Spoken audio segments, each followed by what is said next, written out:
Yeah, yeah, yeah.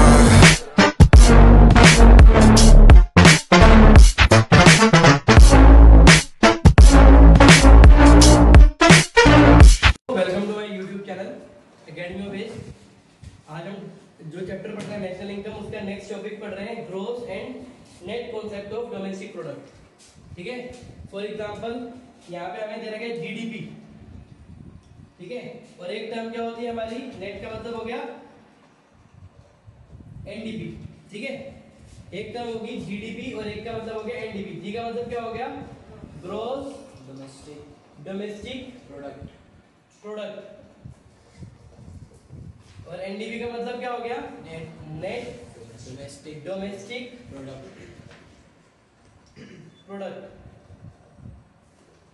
ठीक है, अगर हमें क्वेश्चन में ग्रोस डोमेस्टिक प्रोडक्ट से नेट डोमेस्टिक प्रोडक्ट में जाना है तो हमें क्या करना पड़ेगा, माइनस करना पड़ेगा डेप्रिसिएशन।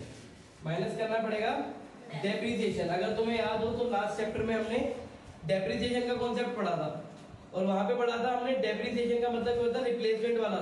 याद है, रिप्लेसमेंट रिजर्व फर्स्ट चैप्टर में, याद है ना। तो जब हम ग्रोस करते थे उसमें हम दोनों चीजों को ऐड करते थे, जितना भी हमने कैपिटल प्रोडक्शन करी है प्लस जितना भी हमारा जो रिप्लेसमेंट वाला पैसा है, डेप्रिसिएशन वाला पैसा है, डेप्रिसिएशन रिजर्व फंड वाला। और जब नेट कर देते थे तो उसमें हम डेप्रिसिएशन को माइनस कर देते थे, क्योंकि ये जो डेप्रिसिएशन है ये हमारे लिए यूजफुल नहीं है, हमारे प्रोडक्शन के लिए यूजफुल नहीं है, क्योंकि इससे क्या करते हैं, पुराने एसेट्स को रिप्लेस करते हैं। याद है मैंने क्या बोला था, अगर मेरे पास एक मोबाइल है और मैं 1000 पे हर साल उस पर डेप्रिसिएशन लगा दूं, 10,000 का मोबाइल है, एक साल में वो 10 साल में वो खत्म हो जाएगा। तो अगर मैं हर एक 10 साल बाद एक नया मोबाइल लूंगा तो क्या मेरा कोई एसेट ऐड हुआ, नहीं ऐड हुआ, क्योंकि एक मोबाइल गया और दूसरा मोबाइल आ गया। ठीक है, लेकिन मेरे पास एक मोबाइल है, उसके अलावा मैंने एक नया कैपिटल एसेट ऐड किया, नया मोबाइल ले लिया। ठीक है, तो मेरे पास एक एसेट ऐड हो गया। तो जब हम इन दोनों को प्लस कर देते हैं तो वो होता है ग्रोस कॉन्सेप्ट। जब उसमें से हम माइनस कर देते हैं डेप्रिसिएशन तो वो क्या हो जाता है, नेट कॉन्सेप्ट। तो जब हमें जीडीपी से एनडीपी पे जाना है तो हम क्या करेंगे, माइनस कर देंगे डेप्रिसिएशन। ठीक है, और अगर एन से जी पे जाना है तो क्या कर देंगे, प्लस कर देंगे डेप्रिसिएशन को। लास्ट क्लास में हमने क्या पढ़ा था, हमें एक टर्म लिख रहा हूं यहाँ पे जीडीपी। ठीक है, ग्रोस डोमेस्टिक प्रोडक्ट। अब मैं नीचे लिख रहा हूं एनएनपी, ये एफसी है और ये भी एफसी है। अगर तुम्हें याद हो तो मैंने क्या बोला था, नेशनल इनकम का मतलब क्या होता है, एनएनपी एट एफसी। ठीक है, बोला था ना, एनएनपी एट एफसी। हमें क्वेश्चन में जीडीपी एट एफसी के बारे में बता रखा है। अगर हम एज्यूम करो हमें क्वेश्चन सोल्व कर रहे हैं और उसमें हमें इसके बारे में इंफॉर्मेशन दे रखी है कि हमारे पास जीडीपी एट एफसी है 1000 करोड़, 1000 करोड़। ठीक है, और हमें बोले हैं कि हमें एनएनपी एट एफसी निकालो। ठीक है, तो इसका मतलब क्या है, इसका मतलब ये है हमें जी से पहले एन पे जाना है। ठीक है, डी से एन पे जाना है, डोमेस्टिक से नेशनल पे जाना है। तो हमें दो चीजें करनी पड़ेंगी, जी से एन पे जाने के लिए इसमें से करना पड़ेगा माइनस डेप्रिसिएशन, और डी से एन पे जाने के लिए हमें क्या करना पड़ेगा, प्लस एनएफआई। इससे हमारा क्या बन जाएगा, एनएनपी एट एफसी। ठीक है, तो इस वजह से हम ग्रोस कॉन्सेप्ट और नेट कॉन्सेप्ट पढ़ रहे हैं, क्योंकि हमें क्वेश्चन में कुछ इंफॉर्मेशन गिवन होती है और कुछ निकालनी होती है। ठीक है, चलो नया कॉन्सेप्ट है हमारा domestic product at market price and eight factor cost. ठीक है, तो एक एग्जांपल से समझते हैं इसको। फॉर एग्जांपल एक बंदा है जिसका नाम है एक्स। ठीक है, एक्स क्या बनाता है, एक्स मार्कर बनाता है। ठीक है, एक्स ने मार्कर बनाना शुरू किया, एक्स ने मार्कर बनाना शुरू किया, और उस मार्कर को बनाते हुए हमारे 4 फैक्टर ऑफ प्रोडक्शन होते हैं। क्या क्या होते हैं, लैंड लेबर कैपिटल एंटरप्रेन्योरशिप। ठीक है, इन सब पे खर्चे देने पड़ते हैं हमें, जैसे रेंट दिया, कैपिटल के ऊपर इंटरेस्ट दिया, प्रॉफिट। ठीक है, सब कुछ जो भी देते हैं हम दिया, और एक्स को एक मार्कर बनाने में सारा खर्चा कितने का लगा, फॉर एग्जाम्पल 100 रुपीज से सारा खर्चा लगा। ठीक है, फॉर एग्जाम्पल होते हैं 100 रुपीज सारा खर्चा लगा। तो इसको क्या बोलेंगे हम, इसको हम बोलेंगे फैक्टर कॉस्ट। समझ में आ रहा है, फैक्टर कॉस्ट, फैक्टर का खर्चा, फैक्टर ऑफ प्रोडक्शन का खर्चा। ठीक है, समझ में आ रहा है। यार 2 मिनट इधर ध्यान दो। कितना, अगर हमने एक मार्कर बनाया और उसको मार्कर के बनाने में x को 100 रुपए का खर्चा हुआ, तो ये हो गया जीडीपी एट फैक्टर कॉस्ट। समझ में आ गया?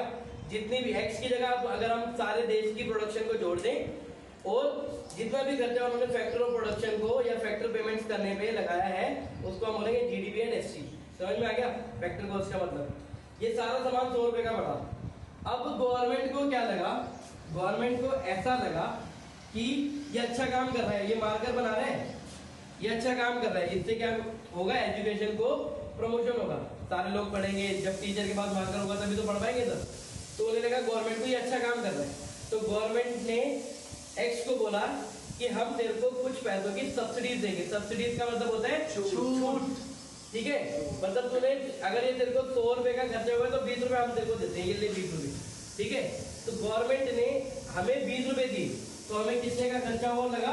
80 रुपए का, ठीक है? 80 रुपीज का, 80 रुपीज का खर्चा लगा। लेकिन इस 80 रुपीज को बनाने के बाद हमें कुछ क्या भी देने पड़ेंगे, टैक्सेस भी देने पड़ेंगे। क्या देने पड़ेंगे? टैक्सेस, ठीक है? अब टैक्सेस फॉर एग्जांपल हमने 10 रुपीज के टैक्सेस दिए या 30 रुपीज के टैक्सेस दिए, तो अगर हम 30 रुपीज के टैक्सेस देते हैं, ठीक है, कौन से टैक्सेस, इसको बोलेंगे हम इनडायरेक्ट टैक्स। क्वेश्चन में डायरेक्ट टैक्स भी दिया हो सकता है, डायरेक्ट टैक्सेस की कैलकुलेशन हमें नहीं करनी होगी। इनडायरेक्ट टैक्सेस वो टैक्सेस होते हैं जो गुड्स एंड सर्विसेज पे लगते हैं, ठीक है? और मार्कर क्या है? गुड्स है, ठीक है? जैसे GST is the indirect tax. तो जब इनडायरेक्ट टैक्स दे रखा होगा वो हमें उसकी कैलकुलेशन करनी है, ठीक है? तो हमें ये प्रोडक्ट कितने का बन गया? 110 रुपए का। अब इस 110 रुपए के हिसाब से हम इस गुड्स को क्या करेंगे? मार्केट में बेचेंगे, ठीक है? तो जब मार्केट में 110 रुपए के हिसाब से जाएगा तो ये क्या हो जाएगा हमारा? Market price. ये क्या हो गया हमारा? Factor cost. अगर मैं बोलूं तुम्हें एफसी से एमपी पे जाना है तो क्या करोगे तुम? एफसी में 20 रुपए मतलब किस चीज के थे? सब्सिडीज के, तो माइनस कर दोगे सब्सिडीज, ठीक है? और प्लस कर दोगे इनडायरेक्ट टैक्सेस, ठीक है? इनडायरेक्ट टैक्सेस, इसको हम सिंपल भाषा में क्या बोलते हैं? Net indirect tax, net indirect tax. और अगर हमें एमपी से एफसी में जाना है तो इसको माइनस कर देंगे, एफसी से एमपी में जाना है तो इसको प्लस कर देंगे, ठीक है? इससे हमारी फैक्टर कॉस्ट क्या हो जाएगी? एमपी पे कन्वर्ट हो जाएगी। अब यहाँ पे देखना, हमें ये दे रखा है जीडीपी एट एफसी, ठीक है? जीडीपी एट एफसी, और हमें क्या निकालना है? NP at NP. For example हमें ये निकालना है, तो इस जी से एन पे जाने के लिए माइनस करेंगे डेप्रिसिएशन, इस जी से एन पे जाने के लिए करेंगे प्लस एनएफआईए, और इस एफसी से एमपी पे जाने के लिए करेंगे minus subsidies plus indirect taxes. तुम्हें ये नेट इनडायरेक्ट टैक्सेस ये वो कुछ याद करने की जरूरत नहीं होती। अगर तुम्हें ये पता है जी से एन पे जाने के लिए क्या करना है तो वो अपने आप ही याद हो जाएगा। ये कॉन्सेप्ट्स है, ये रटना नहीं है। डी से एन पे जाने के लिए प्लस डेप्रिसिएशन, ग्रोथ से नेट पे जाना है तो माइनस कर देंगे डेप्रिसिएशन, डोमेस्टिक से नेशनल इनकम पे जाना है तो एनएफआईए प्लस कर देंगे। कभी कभी एनएफआईए की जगह net factor income to abroad लिखा होता है, टू लिखा होता है क्वेश्चन में, और वहां पे हम क्वेश्चन गलत कर देते हैं। क्यों? क्योंकि हम कर देते हैं प्लस और हमें करना होता है माइनस। बिल्कुल उल्टा हो जाएगा। एन से डी पे जाने के लिए प्लस डेप्रिसिएशन, एन से डी पे जाने के लिए माइनस एनएफआईए, और एमपी से एफसी पे जाने के लिए प्लस सब्सिडीज माइनस इनडायरेक्ट, ठीक है? देश में 2 ही सेक्टर है, कौन कौन से? प्रोड्यूसर सेक्टर एंड हाउसहोल्ड और हाउसहोल्ड सेक्टर। हाउसहोल्ड सेक्टर इसका मतलब क्या है कि जितनी हमारी फैक्टर कॉस्ट है, मतलब हमारे इकोनॉमी में गवर्नमेंट सेक्टर नहीं है, गवर्नमेंट सेक्टर नहीं है, इसका मतलब गवर्नमेंट ना हमें सब्सिडी देगी ना हमसे टैक्सेस लेगी, ठीक है? तो इन दैट केस क्या होगा? हमारा फैक्टर कॉस्ट की हमारी मार्केट प्राइस बन जाएगी, ठीक है? तो क्या हो जाएगा? वो गंगाधरी शक्तिमान है, मतलब फैक्टर कॉस्ट की हमारी मार्केट प्राइस है, ठीक है? लेकिन अगर हमारे देश में गवर्नमेंट सेक्टर आ जाता है तो हमारी ये क्या हो जाती है? एडजस्टमेंट हो जाती है। वो अगर हमें सब्सिडीज के पैसे देते हैं तो हम उसे माइनस कर देते हैं, और अगर वो हमसे इनडायरेक्ट टैक्सेस के पैसे लेते हैं तो हम उसे प्लस कर देते हैं। ठीक है, वो तब होता है जब हमारे देश में 3 सेक्टर काम करते हैं। चलो, जो हमारा टॉपिक है वो कौन सा है? National income related aggregate. से एग्रीगेट तो नेशनल इनकम। ठीक है, छोटी छोटी डेफिनेशन दे रखी है जो तुम्हें याद नहीं हो सकती है याद कर लो। 8 की 8 डेफिनेशन है, याद कर लो। एक नंबर की बोर्ड्स में आएंगी तो लिखा कर सकते हो याद। वैसे भी कभी भी नहीं आई जिंदगी में आज तक 1 नंबर की डेफिनेशन। ये हमें सिर्फ प्रैक्टिकल क्वेश्चन सोल्व करने के लिए हमें कुछ चीजें पता होनी चाहिए, वो है ये। जैसे हमें कुछ चीजें ऑलरेडी पढ़नी है। जैसे अगर मैं तुमसे पूछूं, मैं जैसे तुम्हें बता रहा हूँ, अगर हमें डी से डी को एन में कन्वर्ट करना है, डी मतलब डोमेस्टिक इनकम, एन मतलब नेशनल इनकम, तो डी को एन तक जाने के लिए हमें क्या करना पड़ेगा? Plus depreciation. ठीक है, और एन से डी पे आने के लिए हमें क्या करना पड़ेगा? Minus depreciation. एक चीज हमने ये पढ़ी,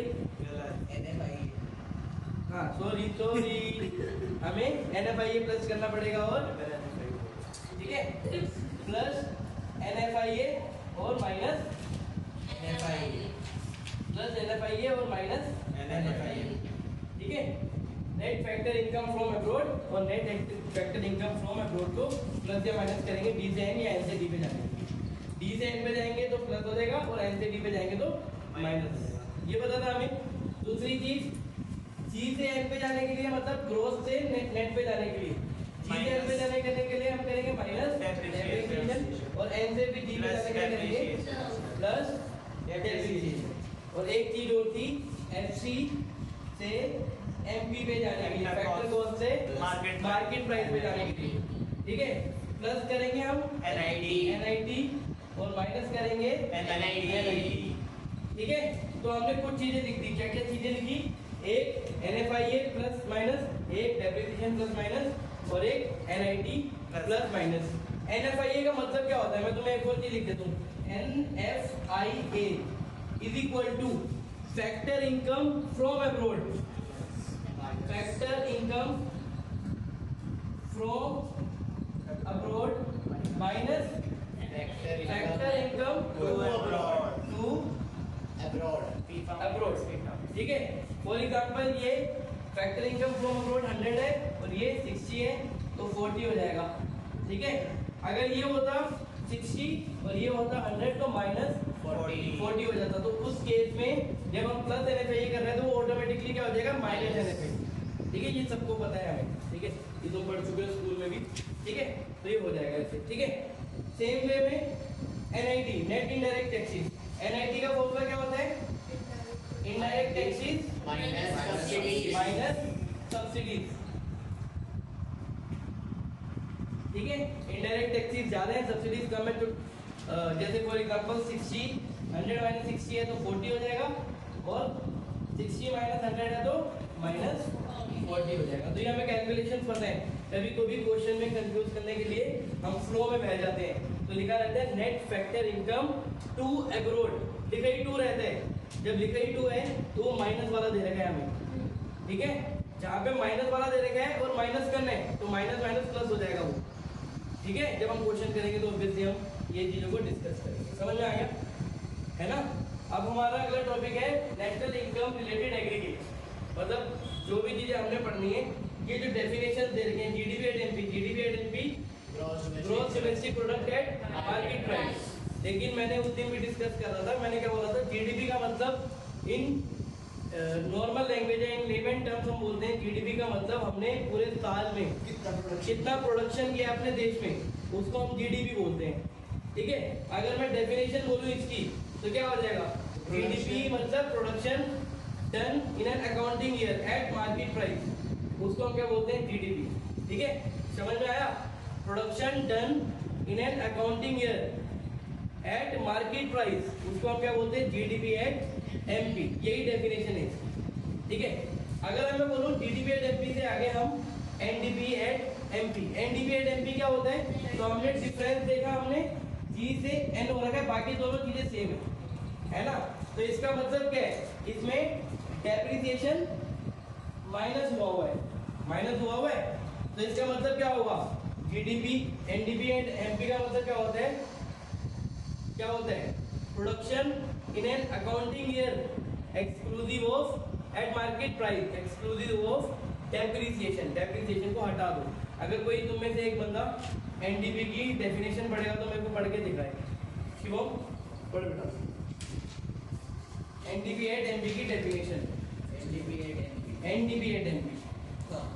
Net domestic product at market price is the market value of the final goods and services produced within the domestic territory of a country during the period of an accounting year, exclusive of depreciation. तो क्या difference है इस और इस depreciation में? देखो मैं दोबारा बोल रहा हूँ, जीडीपी एट एमपी का मतलब डी मतलब डोमेस्टिक, तो उसमें लिखा हुआ है production done in a domestic territory during an accounting year at market price is known as GDP at MP. हमने जितनी भी प्रोडक्शन करी है at market price in domestic territory, D आ गया ना, इन डोमेस्टिक टेरिटरी। एनडीपी का मतलब क्या, सेम लाइन लिखी हुई है, उसके बाद लिखा है एक्सक्लूसिव ऑफ डेप्रिसिएशन, आखिरी में लिखा है एक्सक्लूसिव ऑफ डेप्रिसिएशन। तो मतलब हमें डेफिनेशन इसमें से कोई भी याद नहीं करनी, सिर्फ अगर ये डेफिनेशन याद है ना तो सारे आंसर हम बना सकते हैं। अगर हमें आ गया what is GNP at NP, क्या होता है जीएनपी का मतलब gross national product at market price. अगर मैं बोलूं इसकी डेफिनेशन क्या है तो इसकी डेफिनेशन हो जाएगी प्रोडक्शन डन, ठीक है, production done in an accounting year at market price exclusive of या इंक्लूसिव ऑफ डेप्रिसिएशन, इंक्लूसिव है ना जीए, तो जी का मतलब इंक्लूसिव और एन का मतलब एक्सक्लूसिव। एन का मतलब जहाँ पे डेप्रिसिएशन माइनस हो रखा है, जी का मतलब जहाँ पे डेप्रिसिएशन प्लस हो रखा है, इंक्लूड हो रखा है। तो inclusive of depreciation and net factor income from abroad. यहाँ पे देखा तुमने डी से एन पे आ गई, तो यहाँ पे दो चीजें, यहाँ पे हमारी क्या चेंज हुई है, डी से एन पे आए। अगर हमें इसमें भी बताना है तो हम एन से जी पे आए तो हम बोल देंगे इंक्लूसिव ऑफ डेप्रिसिएशन। समझ आया? कोई ऐसा है जिसको समझ में नहीं आ रहा? हो सकता है समझ में ना आ रहा, ऋषभ नहीं आ रहा, ऐसे करने का मतलब होता है नहीं आ रहा है ना पक्का? चलो अगर मैं बोलूं कि एनएनपी एट एमपी क्या होता है तो इसे हम बोलते हैं national product at market price. इसका मतलब हमारे देश में जितनी भी प्रोडक्शन हुई है at market price exclusive of depreciation plus NFI. समझ में आ गया? अब प्लस एनएफआई इसका करा और exclusive of depreciation is an का करा, ठीक है ऋषभ? हम क्या कर रहे हैं, बस जो ये चीजें हैं उसको इस डेफिनेशन में लगाने जा रहे हैं। हम किसी भी चीज से कहीं पे भी पहुंच सकते हैं, बस हमें ये तीन चीजें पता होनी चाहिए। अगर मैं बोलूं एनएनपी एट एमपी से जीडीपी एट एफसी पे जाना है, एनएनपी एट एमपी से जीडीपी एट एफसी पे जाना है, तो पहले एन से जी पे जाना है, एन से जी पे नेट से ग्रोस पे जाना है, तो क्या कर देंगे प्लस डेप्रिसिएशन। एन से डी पे जाना है, नेशनल से डोमेस्टिक पे जाना है, माइनस कर देंगे एनएफआईए, और एमपी से एफसी पे जाना है तो क्या कर देंगे माइनस एनआईटी। हमारा क्या बन जाएगा जीडीपी एट एफसी। इसी डेफिनेशन को अगर यहाँ पे जाना है, अब देखो इधर देखो सब, इस जीडीपी एट एमपी से जीडीपी एट एफसी पे जा रहा हूँ मैं, तो जी का तो जी है, कुछ नहीं करना, डी का डी है, कुछ नहीं करना, एमपी को एफसी बनाना है तो क्या कर देंगे माइनस नेट इनडायरेक्ट टैक्सेस। अगर डेफिनेशन बोलेंगे तो हम क्या बोलेंगे, जीडीपी एट एफसी क्या होता है, total production during an accounting year in a domestic territory eight factor cost, या फिर एट फैक्टर कॉस्ट की जगह बोल सकते हैं at market cost minus net indirect taxes. कान भाई ऐसे पकड़ो या ऐसे पकड़ो या ऐसे पकड़ो, ऐसे बात एक ही है, इसमें कान ही पकड़ना है, कुछ और मत पकड़ लेना, ठीक है? पकड़ना कान ही है, समझ गए? तो मतलब तुम्हें कन्वर्ट करना आना चाहिए, बाकी ये डेफिनेशन कुछ भी नहीं है। तुम्हें एक जीडीपी एंड एनपी की डेफिनेशन आनी चाहिए, बाकी तुम्हारी समझ। अगर मैं बोलूँ जीडीपी से एनडीपी एंड एफसी पे जाने हैं, तो जी से एन पे जाने के लिए माइनस डेप्रिसिएशन, डी से बी पे जाने के लिए कुछ नहीं, एमपी से एफसी पे जाने के लिए माइनस एनआईटी। अगर अब तुम डेफिनेशन देखोगे, जितनी भी एफसी वाली डेफिनेशन उसमें ये लिखा होगा production done during an accounting year eight factor cost. जितनी भी एमपी वाली है उसमें लिखा होगा एट मार्केट प्राइस। जितनी भी जी से स्टार्ट हो रही है टर्म उसमें लिखा होगा इंक्लूसिव ऑफ डेप्रिसिएशन। जितनी भी एन से स्टार्ट हो रही है टर्म उसमें लिखा होगा एक्सक्लूसिव ऑफ डेप्रिसिएशन। और जितना भी डी से एन पे जा रहे हैं उसमें कुछ नहीं लिखा होगा, उसमें सिर्फ एन पे ये प्लस कर रखा होगा। ठीक है, ये सारे एग्रीगेट्स तुम ऐसे करके कैलकुलेट कर सकते हो। इसके लिए कोई भी डेफिनेशन कैलकुलेट करने की कोई भी जरूरत नहीं है। समझ में आता है? ठीक है, हो गया। मतलब ऐसा तो नहीं कि इसके प्रैक्टिकल क्वेश्चन करेंगे ना, बहुत इजी क्वेश्चन है, फॉर्मूले तो याद ही नहीं करने, अपने आप बन जाएंगे दिल में। ठीक है, चलो।